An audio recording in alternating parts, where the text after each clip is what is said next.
what the haters talking about.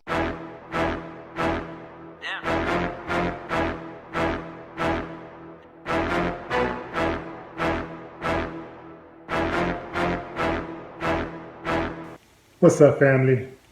A vegan woman has taken her neighbors to court in Australia after complaining about the smell of meat and fish emanating from their barbecues. She took it to the Supreme Court, y'all. She didn't like the smell of fish and meat.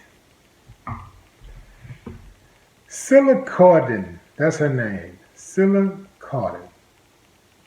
This woman took her case to the Supreme Court of Western Australia, citing her neighbors for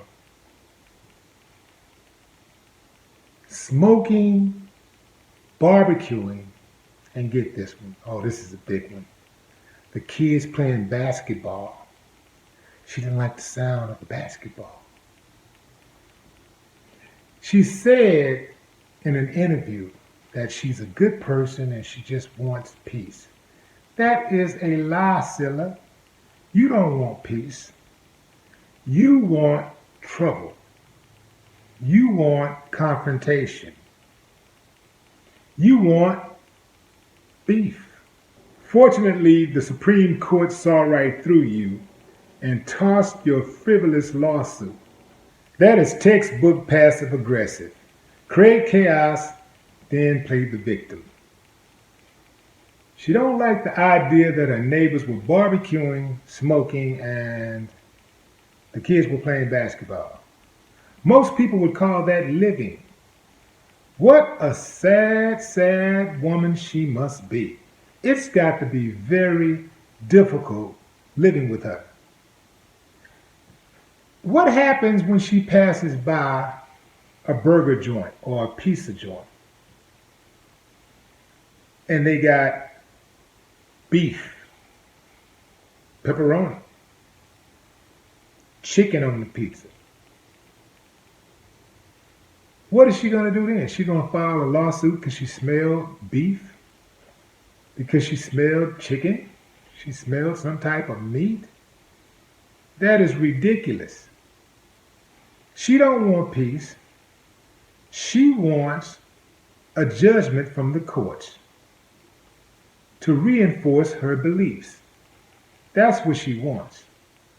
She wants to control the environment that she lives in beyond her personal space, beyond her property lines.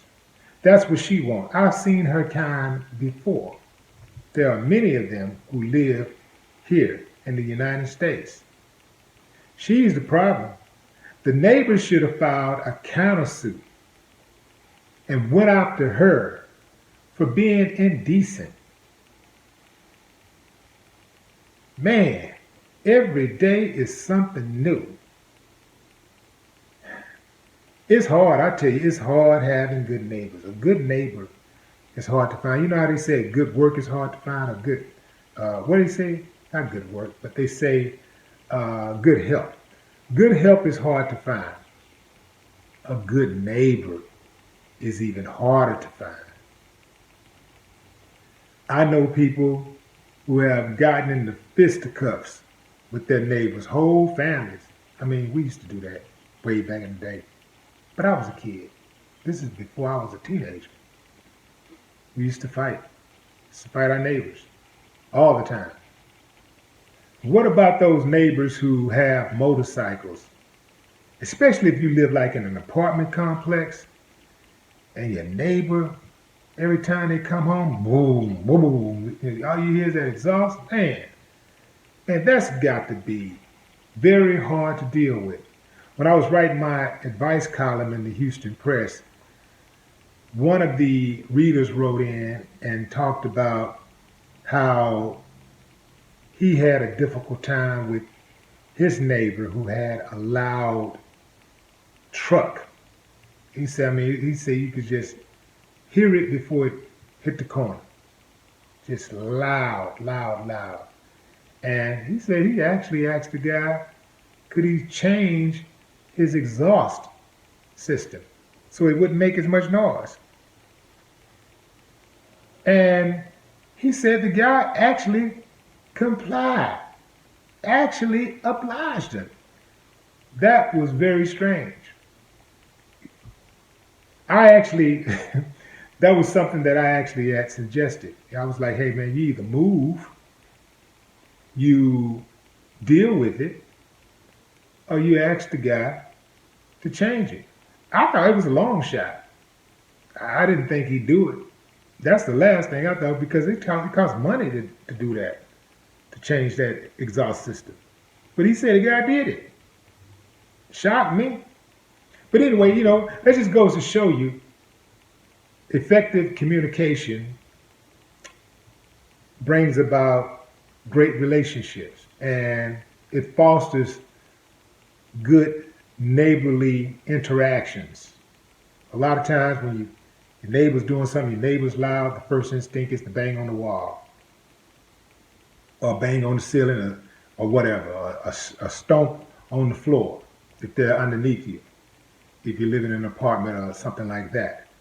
That's the first instinct, because you're angry. You can't believe that they had the audacity to be making all this kind of noise or become a nuisance.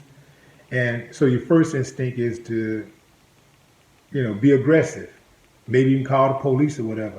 But you'd be surprised, how receptive your neighbor might be if you would just go over to your neighbor and exercise some civility and just, hey, make your request. And then if they don't comply, they don't give you what you need, then you escalate it. But a lot of times it's as simple as effective communication. I ain't telling you what I heard. I'm telling you what I know. No more talk. What the haters talking about?